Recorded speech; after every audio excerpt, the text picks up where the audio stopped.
What's up, audience? Another day, another vlog in the YouTube orbit. You're watching Richter Vlogs. Thanks for being here.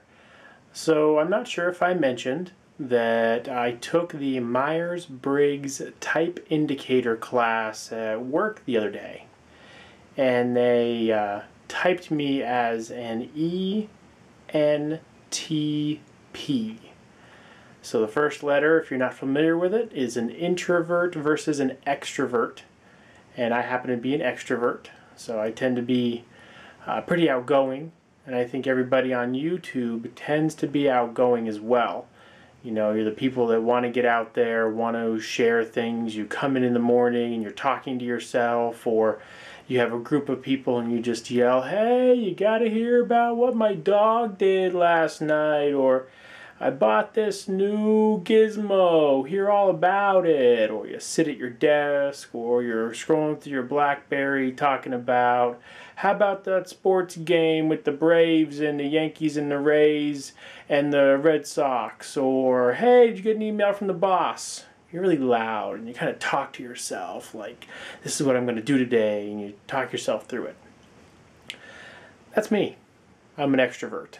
Introverts are more, keep to themselves, think a lot, and they're not shy. They just think internally. So as an extrovert talks their way through things, an introvert thinks through them, and sometimes you even have to tell them in a conversation, "What do you think?" or "This is where you talk," kind of deal. The next letter is an N, and it's kind of weird because that's an intuitive versus a sensing. So the sensing means you only use your 5 senses, and that's it. Other than that, there's nothing. And intuitive, which I am, has like a 6th sense. That if there are 2 products, let's say like the grill I just purchased, there's one grill that's great, you did all the research, Consumer Reports, that's the best grill out there. But there's another grill that's really close, and I just have a good feeling about that one. An intuitive will make the leap and buy the other grill, not the logical grill, just on intuition. That's one example. So they kind of whimsical, go with the flow kind of feel. So that's an intuitive versus a sensing. And the next one I am is a thinker versus a feeler. And this is kind of a gray line, but a thinker tends to be more logical, things they can feel, things they can calculate, stuff that makes sense to them. Whereas a feeler is more emotional and abstract, and how people feel about a situation, not logically about the situation. So I'm more of a, "Hey, this is logical, rational, let's do that."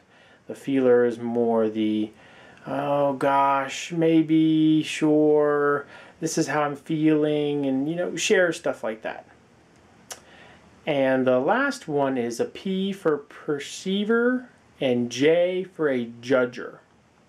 Now when it comes to a perceiver, they tend, which I am a perceiver, they tend to just look into things and want options and want to say, "Well, what if we do this, and what are my other options?" They always keep their schedule open. They don't tend to stick to things, and they always want to have an out. When it comes to schedules, they want to do their thing.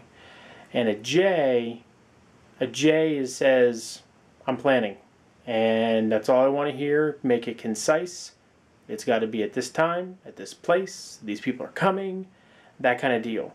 Whereas a perceiver is like, "Well, hey, we have this 2-hour window, we have this radius of 10 miles, let's see what we can toss together for lunch in the car and go."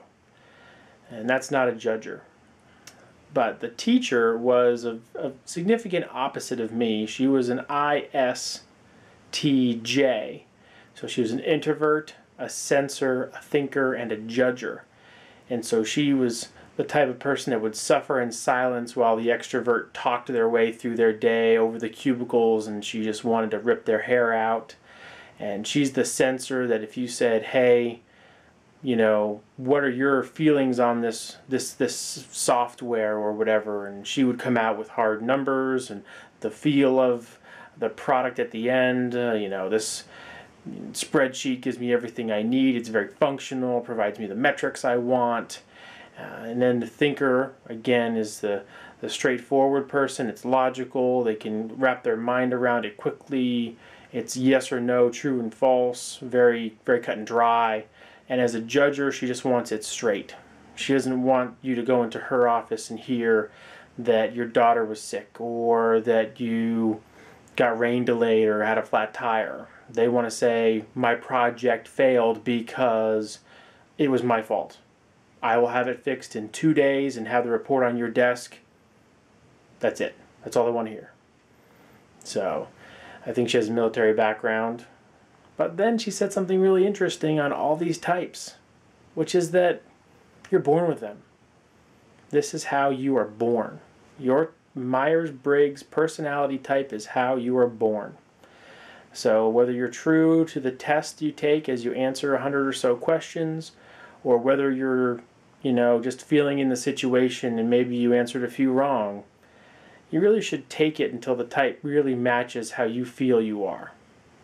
So I think I did, and I'm going to have Mary Beth take one as well.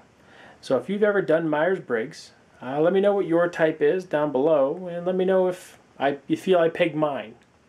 Thanks for watching Rictor Vlogs. Awesome!